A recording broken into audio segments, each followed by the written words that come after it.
And we're live. Welcome to the program. Welcome to the show. I am Mark Goldberg, your host, and this is Mark Vlogs Watches. Today we are doing yet another Rebel stream, a Negroni stream, and we're going to talk about watches.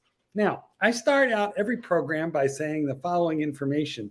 If you are piling into the room to chit-chat with me right now, that's fantastic. I'll be glad to have you here, and I will be talking to the Peanut Gallery momentarily. But chances are also pretty high that you are tuning in to this live stream when it's no longer live, but has posted up to YouTube. And if you are the kind of person who kind of wants to skip all the preliminary live stream nonsense, then what I recommend you do is just scrub ahead a few minutes so that we can be already talking about watch talk. So those of you who are piling into the room as we speak, go ahead and give me your comments and questions, because this is your Rebel stream. If I am Rebel streaming, you are right here with me. And the first fist, as always, goes to your friend and mine, Valen Greymoon. First fist, respectos. Ticking time says, happy Sunday, sir. And right back at you, buddy. I Heart Sushi, I still love that name. Bird. And Gilbert Montalvo says, hey, Mark, from Tampa, Florida. Tampa, Clearwater. I love that whole area. Man, especially like Lake County. I've got good friends in Lake County. Although this is a Rebel stream, it is also a Negroni stream. And here we go. Most of my favorite adult beverages are very strong and pink or red. I Heart Sushi says, dang, 3 days in a row. Well, you know, I have decided that the Rebel stream is going to become a regular feature, a big component here for reasons obvious. I mean, this is the place where we avoid drama and we talk about watches. This is not the Pathetic Luxury channel. This is Mark Vlogs Watches, and I am so glad to be here with you. Have I lost some timber? Shiver me timbers. If you're referring to the timber in my voice, possibly. I did a very long live stream yesterday, and then today I had a dog go home, and when a dog goes home, I'm giving like a 2-hour lesson to the owner, so I may have stripped my voice out a little bit. Darren Brown remembers that I have a Seiko Tuna, and the one that I have, I don't remember its SRPD number, its reference number, but it is the Seiko Bluna, a recent addition to the Seiko lineup, kind of a limited edition, maybe 1,500 pieces. The Seiko Bluna came on a blue Seiko rubber strap, but as you guys know, I do not love rubber. I love bracelets. We'll talk about this watch in a minute. So I took it right off of that and put it on a strap code. Kid Mambo joining us from the UK. Thank you for joining us. It's getting on towards midnight or 1 o'clock in the morning for you. So glad you're with us. VG, yo, right back. Yo, Adrian. I'm from Philly, so yo, I know what yo means. It means, hey, sup. Sebastian says wanted to go to bed, but will now delay by 1 hour. Well, thank you for that, Sebastian. Glad that you're going to be with us. I probably will only be streaming for about 40 minutes or so this time. Goat wants to know, what time is it in the U.S.? Well, I'm in Central Time, Chicago area, and it is 6:22 p.m. Hey, Mark, where is the rancher? Good question, Watch Lounge. I'm going to get him on. I will get Clydesy on. Probably not today because I won't be on long enough. But, hey, you know what? Let's do this. If Clydesy's watching, or if any of you are watching and would like to join, there's the link. So join me if you will. Just, don't be vicious, violent, and nasty. Is that the Darren Brown? Don't know. Hans. Wait. Of what? The tuna? I don't know. I don't know what. There's a lot of side talk here, so I don't know what's going on. VG is from Jersey. Well, Jersey also has the yo. From South Jersey to North Jersey. So VG, you're from Jersey. What exit? And you know exactly what I mean, because everybody in New Jersey either lives right close to an exit off of the Garden State Parkway or a bowling alley. So this is how people from New Jersey identify where they're from. And I ought to know, because for quite a while I was exit 135, Westfield, Clark, Metuchen. Let's see what's going on here. Ticking time, got 2 Rolexes from the AD within 5 months. Are you done for the year, or do you keep trying? Man, well, you already, hit the scratch off lottery ticket, right? If you want more, if you can afford more, if you are keeping these watches, I assume you are. You're not flicking them, right? Which ones did you get? Are you done for the year? That depends on 2 things: your credit card and your AD. Guys, I'll tell you what I do with my AD. And I never talked to them about this, but I sort of feel like it's a courtesy that I can do. Because I know, being a small business myself, that when you swipe your credit card at the AD, the credit card merchant arrangement takes a couple % from them, to do that. And if you use an American Express, if they take it, it takes even a lot more. So when I go to the AD, I bring a checkbook and I write a check. Now, I feel like maybe they need to know you a little bit in order to take a check, because there's some chance that if they don't know you, you could be bouncing a check on them, But I feel like by writing a check to my AD, I'm saving them money and giving them a couple points more profit that they would otherwise have to pay to Visa or MasterCard. So, they probably have a much better deal. Like, the more you process, the lower the rate is going to be. But, they probably still pay, close to 2%. And if it's an American Express, 4 or 5%, which is terrible. That's why a lot of merchants won't take it. Okay. Well, I have thrown the link up there in case anybody wants to join me here. NV Scotsman, what's the beef with Arch? Look, let me review it for you. I went on his show the other day. He's usually happy to see me. But, Archie is a manic depressive personality. So sometimes he wakes up, and doesn't really know where he is. His meds didn't kick in. The narcissism is rubbing him the wrong way. And when I came on, I did as I normally do, is I flashed the watch. I'm wearing a Super Ocean Breitling 42. And I was wearing the, this is, by the way, this is like 2 months ago. And I was wearing the Tiffany blue OP41. Well, I didn't know it, but at the time, he was just about to unveil his Breguet that he bought for like the 3rd time. And he felt I stole his thunder. But, I didn't even know it. He just brought me on and I was holding up a watch. Heck, I thought it brought, glory to the tribe. There I was on the Archie Luxury channel showing off a cool watch. But he thought that I was stealing his thunder. But the thing is that I never watch his stream. I'm either on it or not on it. I never watch it because it's pathetic. It's the pathetic luxury streams. I never watch it.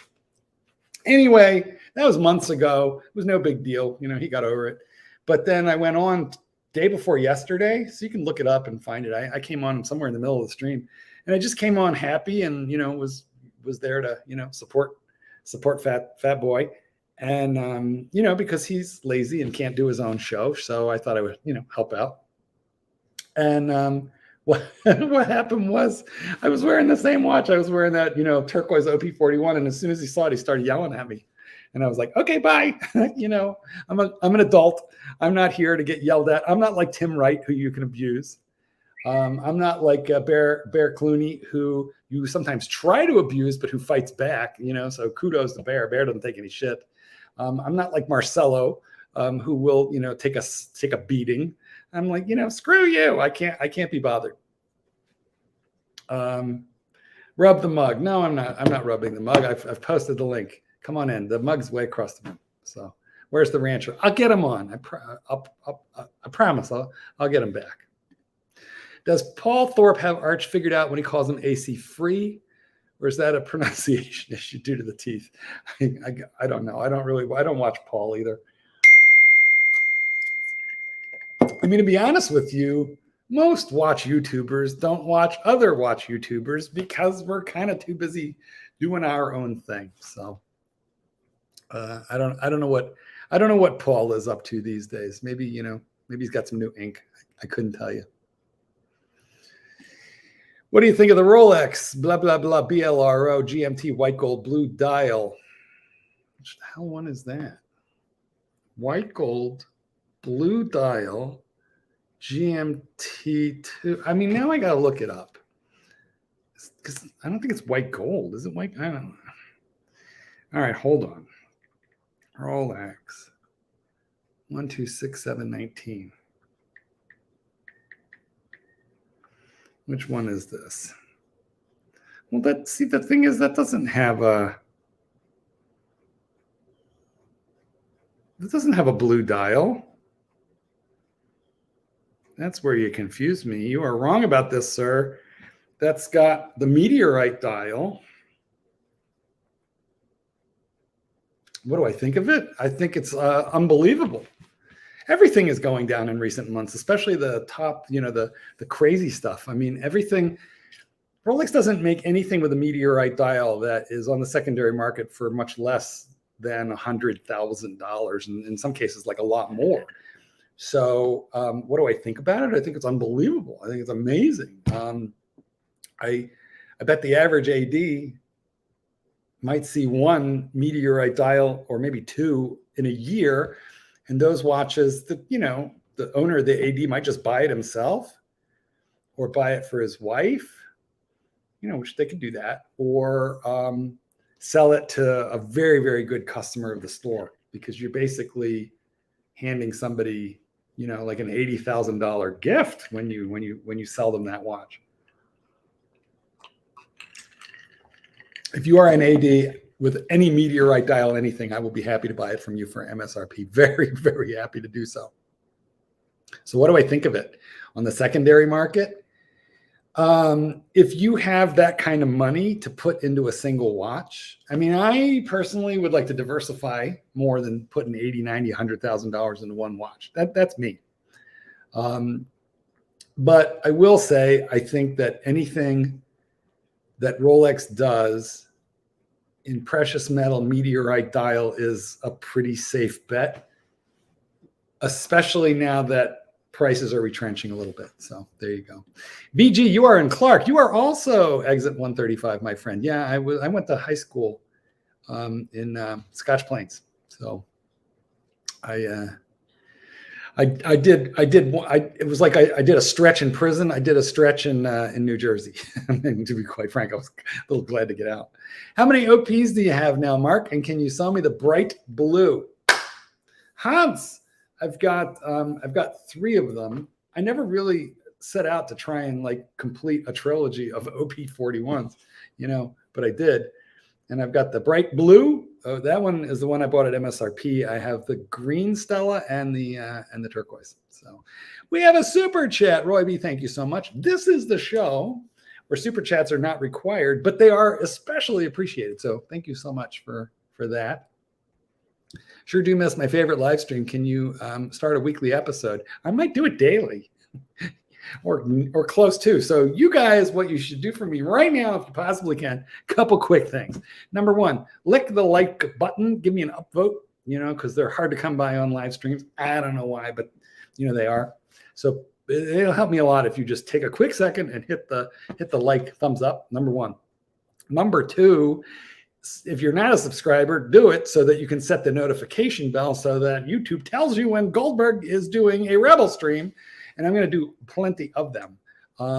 This is the channel where I actually answer your questions and talk watches. So yeah, please think twice about giving me a super chat as support. Appreciate that. But by all means, join me here regularly. The Watch Lounge, wearing the Breitling Endurance Pro and enjoying a Sam Adams. I'm not really big. I'm not really big on beer. I prefer spirits and mixed drinks. Although weirdly, if I'm in like a tropical climate like Thailand, for example, you can't drink, you get in the drinking mood because, you're in a party atmosphere and you can't, I personally can't handle drinking, lots and lots of whiskey or spirits, unless it's night and I'm planning to just sort of like close the bar down, in which case, I can kind of do it. But beer, yeah, if it's really, really hot and tropical during the day, then I can suck on a nice lager. But I tend to like the lighter beers. John Richards, I am looking to buy my first Rolex. Yes. Welcome to the big boy leagues. Date just 36, mint green dial from an AD where I have some purchase history. How long should I expect to wait? Wow. Wish I could answer that, but I'm going to give you thoughts right after this sip of the Negroni stream.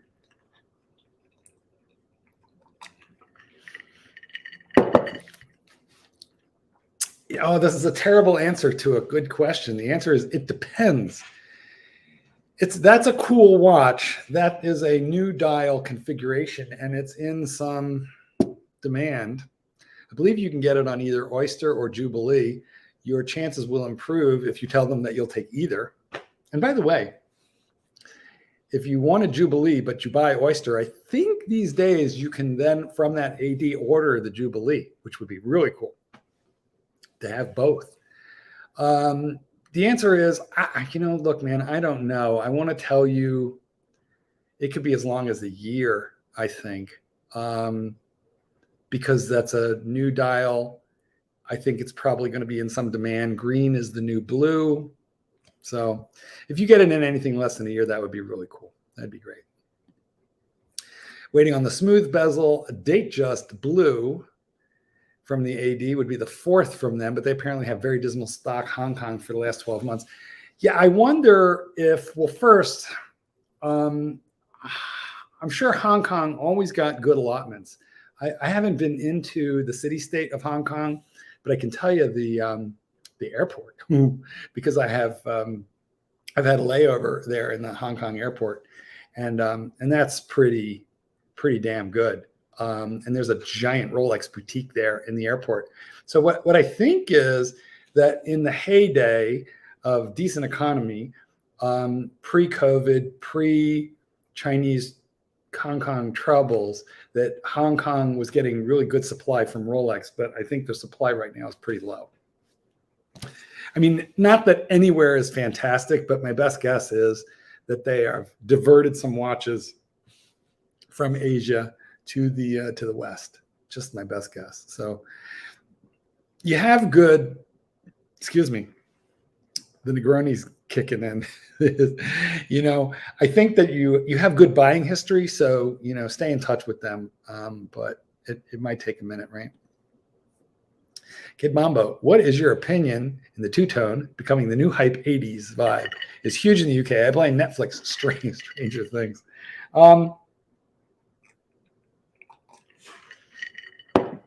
Fashion comes, fashion goes. Ties are narrow, ties are wide. And if you have narrow ties and ties are wide right now, just save your freaking narrow ones, because trust me, in another 5-10 years, they're going to be back. And then eventually they're going to be vintage, and hipsters, kids will be buying them for extra money.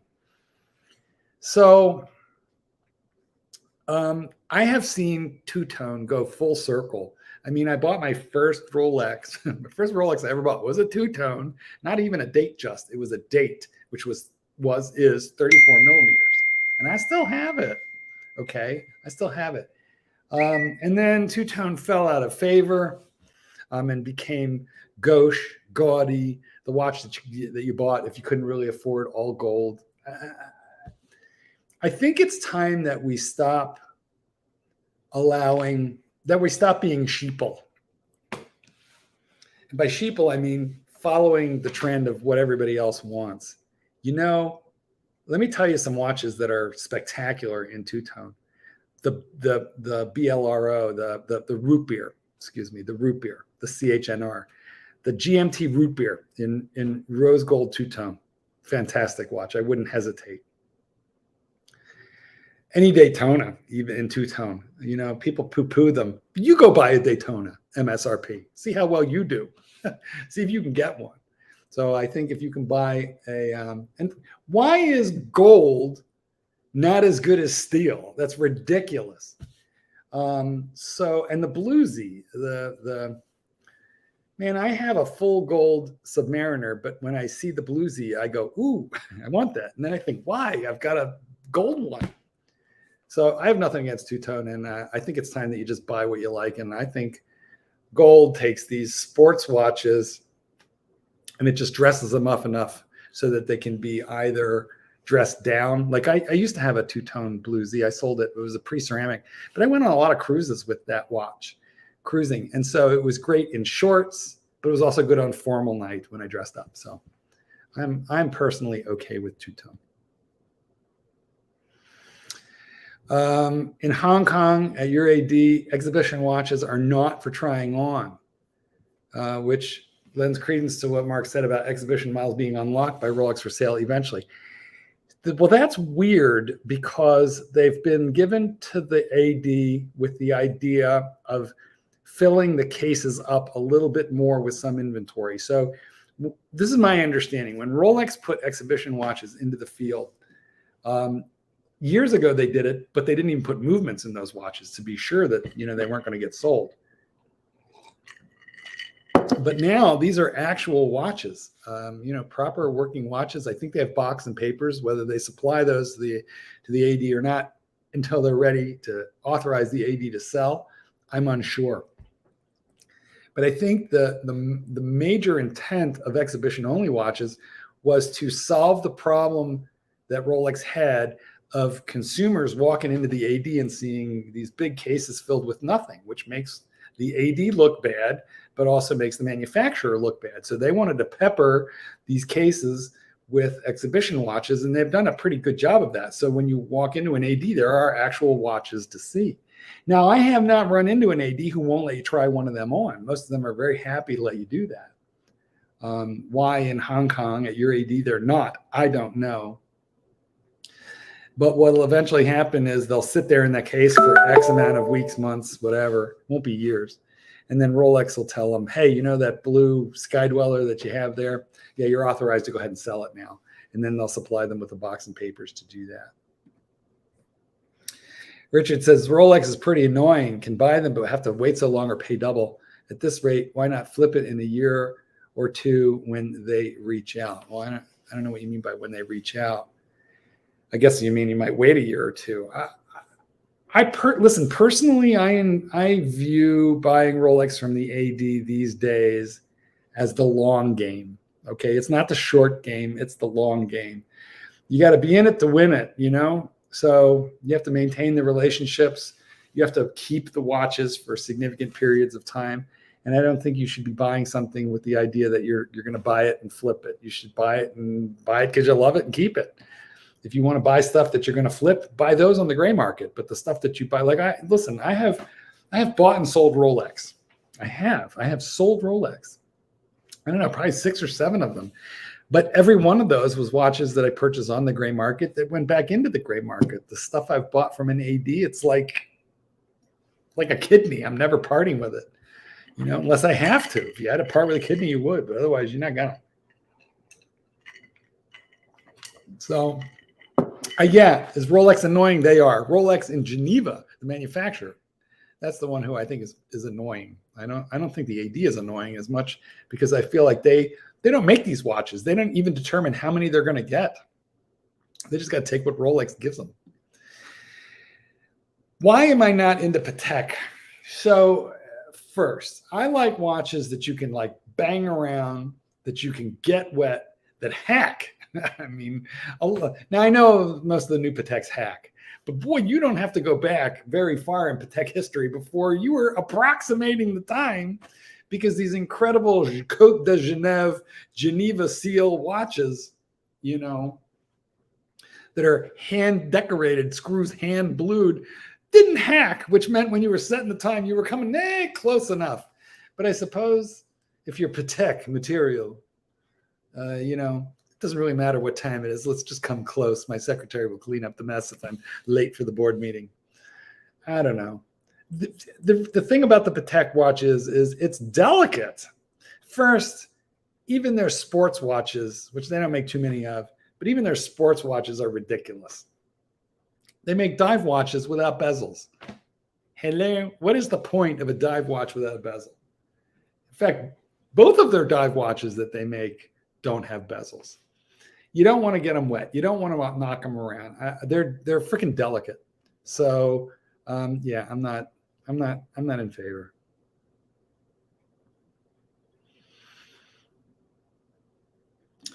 They're too small. Well, I don't know about too small. It depends on the watch, but they are too delicate for me. That is for sure. Do you think that a blue Jubilee Sky Dweller could be a one-watch collection for a person who could handle this? Yes. Oh my gosh. And now, one of those watches that I flipped, bought on the gray market, actually bought at eBay, and then sold it back onto the gray market, made about $1,000 profit. I didn't buy it. I'm getting ahead of myself. I had a two-tone, speaking of two-tone, I had a two-tone Sky Dweller white dial. It was kind of creamy white. It wasn't white. It was kind of cream. I regret selling it. You know, I miss it. I bought it for 13, sold it a year and a half later for 14 because I just got bored with it. And then, of course, when I didn't have it anymore, I was no longer bored with it. I started to miss it. And now they're like $23,000. And I don't feel like buying back my same watch for like $5,000 more than I sold it for. So here's the thing. The Sky Dweller is essentially a giant Datejust. It's a big Datejust. And the form factor of the Datejust is super classic Rolex. So if you can handle the size, you can handle the thickness. It's a complicated movement. It's a cool movement. Literally the only annoying thing to me about that watch was you have a perpetual calendar with like 400 moving parts and like 50 patents that doesn't give you the day of the week. And that irritated me. That was its only weakness. So could it be a one-watch collection? That is a magnificent watch. And it is currently Rolex's most complicated production watch. So absolutely it could be. Jingly jangly Jubilee guy has given up. You will never own a Rolex. Well, I don't know about that. I mean, only if you're the guy who says, I won't pay over retail. But what about discontinued watches that you can't even purchase at retail, you know, because they're discontinued? So for example, with the current rollback of prices, the 40 millimeter classic Submariner ceramic, I think you can probably snipe one somewhere for 11, 12,000, 12.5 maybe. Box and Papers, nice example. And that's like an incredible watch. So if you want to get a 1980s or 90s Datejust, I don't know, $4,000. Those are still incredible watches and not even hard to service. So don't give up. Don't give up on your dreams. Chase your dreams until you catch them.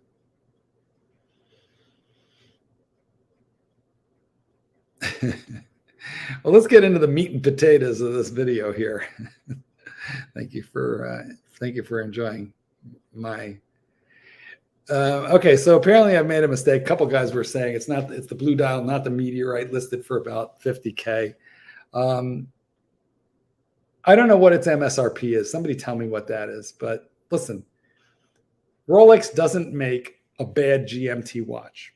They don't make a bad watch in precious metal, and they don't make a bad watch with a blue dial. So personally, I like it. I think it's a matter of just timing the market just a little bit.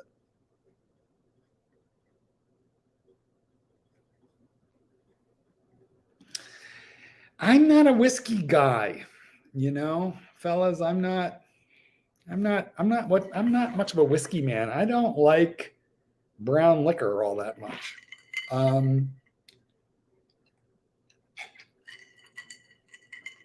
I'm just more of a clear liquor guy. So I like gin as one example. What gins do I like? Well, you know, of course, Hendrix is good. But I like Bombay Sapphire. I like Tanqueray. There's this gin that a buddy of mine brought me from Canada called Vancouver Island gin. I want to say is what it's called. And that's one of the nicest gins I've ever had. And then my friend Blue in Pattaya, Thailand, is a gin connoisseur and a bar owner, and he's got like 100 gins. Okay, he's crazy, this guy. He makes his own tonic water so as to be able to serve his beautiful gins with like top shelf tonic water. But I really like gin. Another white liquor, spirit that I like is tequila. Guys, you gotta be careful with tequila because tequila will sneak up on you. So tequila, you gotta be careful with it. But I have spent a great deal of time in Mexico. I have had a great love affair with the country of Mexico, and I would really like to go back sometime soon. I had an apartment for a while in the Roma Norte neighborhood of Mexico City, and I have very, very fond memories of one of the most impressive cosmopolitan cities in the world with some of the best food and cocktails that you'll ever want to find. Like, Mexico is a treasure, guys. It's a treasure. But anyway, in Mexico, tequila is not, they don't slam it with a lime and salt. That is a crude American custom. Fine handcrafted tequilas in Mexico are sipped. They're like sipping whiskeys or used in cocktails. But there's no such thing as doing shots of tequila in Mexico. I mean, you might get a shot of tequila, neat, but it's a sipping whiskey the way a Lagavulin, or whatever those great single malt scotches are. You're sitting there with a $30 glass of neat scotch. You're not going to slam it. You're going to savor it and enjoy it. And that's tequila. So that's me. That's what I like. You have a Sea Dweller 2016 version. Is that the 40 millimeter one? I've got the 43, which I think came a little bit later. Pepsi or Hulk? Oh, shit. Well, I've got the Hulk. So for me, Pepsi, because I've already got the Hulk. But which one? Which one? If I had to pick? Painful. I mean, look, here's what I can tell you. The Pepsi. And by Pepsi, I assume you're talking GMT. It's got the extra complication. But Hulk is Hulk. For me, Pepsi, because I have the Hulk. If I had neither, it'd be the Hulk.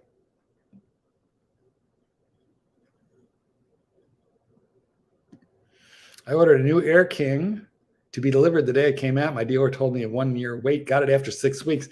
I'm telling you, Alexander, what happens here is just sometimes you hit the lottery. And I think the average AD, or like the decent ADs, okay, I don't want to say average because, man, they're all over the board. But the average, a good AD would really rather underpromise and overperform rather than the opposite. So, man, this is a really good question. Dabs, DAVS, Omega or Tudor? Omega. Omega's got the Moon Watch, which is completely classic. And don't get me wrong, I've got several Tudor watches. But brand by brand, I'd have to say Omega. I mean, if you take the current laser cut dial Omega Seamaster SMP and you compare that to the Tudor Black Bay 58 Omega. Don't get me wrong, I'm okay. I like my Tudors, but damn, Omega. And I think Omega is going to be moving up in the world because Rolex is becoming very hoity-toity, and they're moving up into Patek Philippe territory where they're going to want, like a sperm sample and a pap smear, to run your DNA before they let you buy one before long. That's what's going to happen. And as that happens, then Tudor is moving up to where Rolex is, but Omega is also doing the same kind of like power move.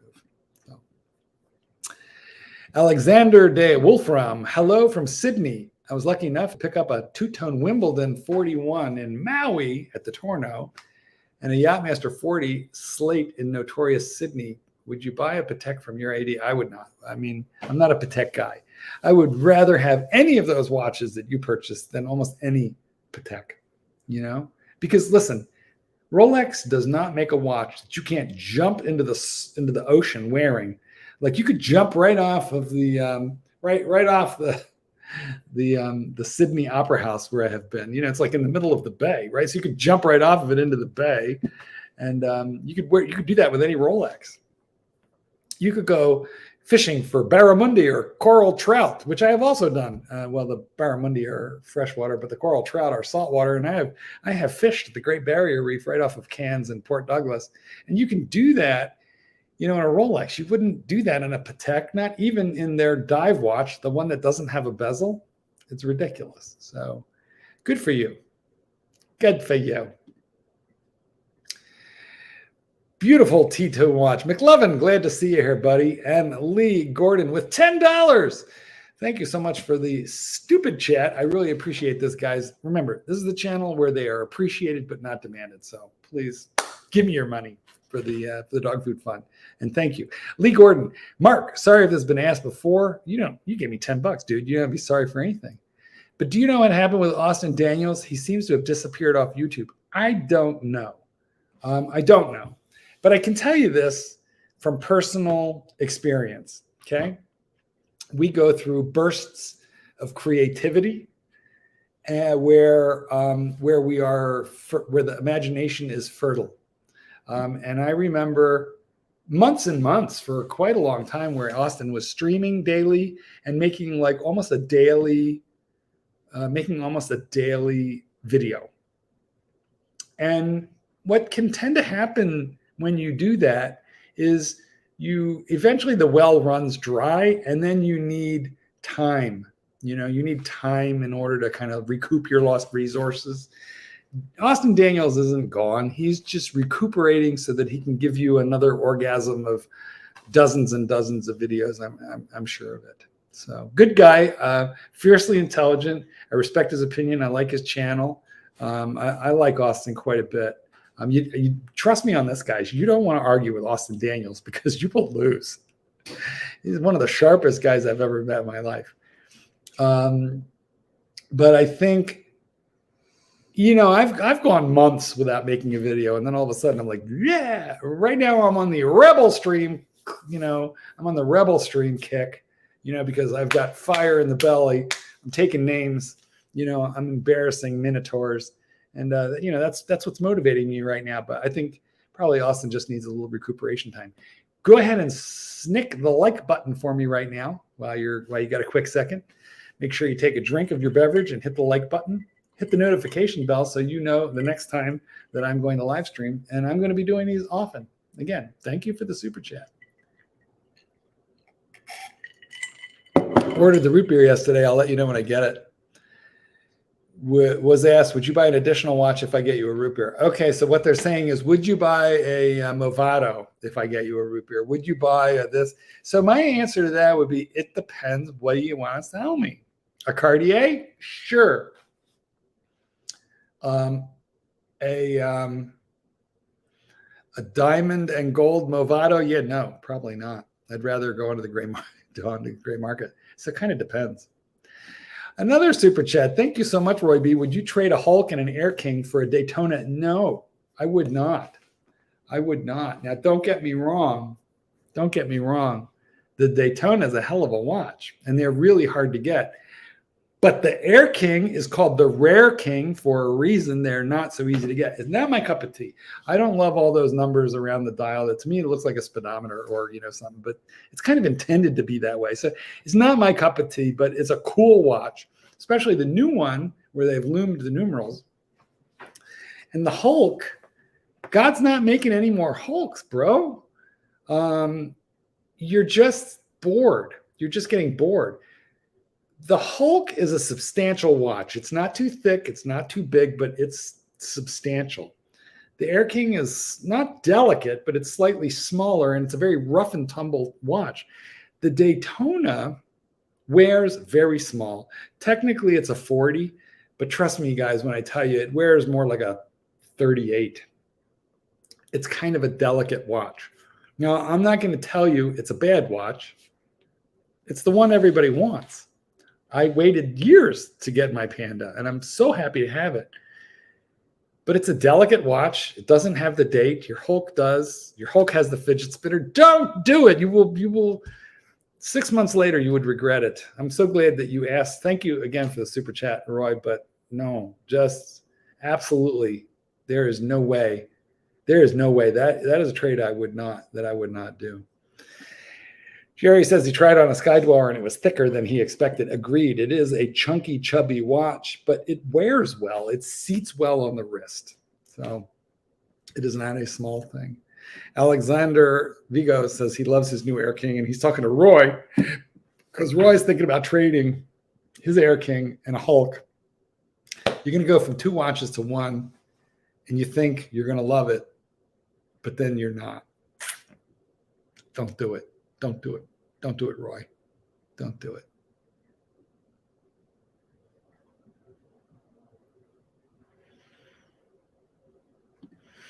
Danny bought a Rolex from a gray dealer at the peak of the market. Piece has lost some value. Keep or dump. Keep or dump. Keep or dump. Do not. I'll tell you what I think right after this sip of getting down to the end of the Negroni here, guys. It's a sad moment. What do y'all think I'm going to tell Danny? In the immortal words, Danny, of Blue Shirt Buddha, your friend and mine, he's gone to the great Rolex AD in the sky, Blue Shirt Buddha, but we shall never forget him or his sage advice, which was 3 words repeated twice for a total of 6 words. Never sell Rolex. Never sell Rolex. Oh, and then a 3rd time, just for emphasis. Never sell Rolex. Why would you? What you have right now, my friend, is an unrealized loss. Hang on, and in 5 years, it will be a gain. Maybe in 3 years, we don't know. Don't take your loss. Hang tight. Have courage. Be brave. Never sell Rolex. McLovin, my friend, says 80s are selling out the back door to gray dealers. Some of them are. I mean, I really want to distinguish between the good AD who sells to people like you and me and the bad AD who just abuses their Rolex distribution contract. I wish Rolex went to an inline order system to pick up at ADs. Man, that's not a bad idea, you know. Rolex, though, is very, very old school. Very old school. They change incrementally, super slowly, and they still seem to really believe in the retail experience. But the problem with the system is the good ADs are very careful about their about meeting the terms of the Rolex distribution agreement. They're careful about that. But the bad AD abuses the system and doesn't care at all. And that tends to give all of those guys a bad name, which is really, you know, really a sad deal. Go ahead and hit the like button for me, guys. I want to apologize in advance for not having gotten to every one of these comments. This is Mark Goldberg with a Negroni stream that is simultaneously a Rebel stream. We are Rebel streaming up against the Pathetic Luxury channel, and I appreciate you being with me so much. Thank you so much for being here. I say that Pathetic Luxury stream, I say that lovingly, not angrily. I'm not angry at Archie. I love Archie. Archie loves me. It is a love affair. But we are star-crossed lovers. We are not destined to consummate the relationship. And consequently, I would rather spend my time here with you guys. So thank you for being with me. I really appreciate it. And hey, man, check back tomorrow. Hit the like button, subscribe, hit the notification bell, and that way you'll know when I'm coming live to spend time with you, because that's what I want to do. I want to spend time with you good people. Goldberg.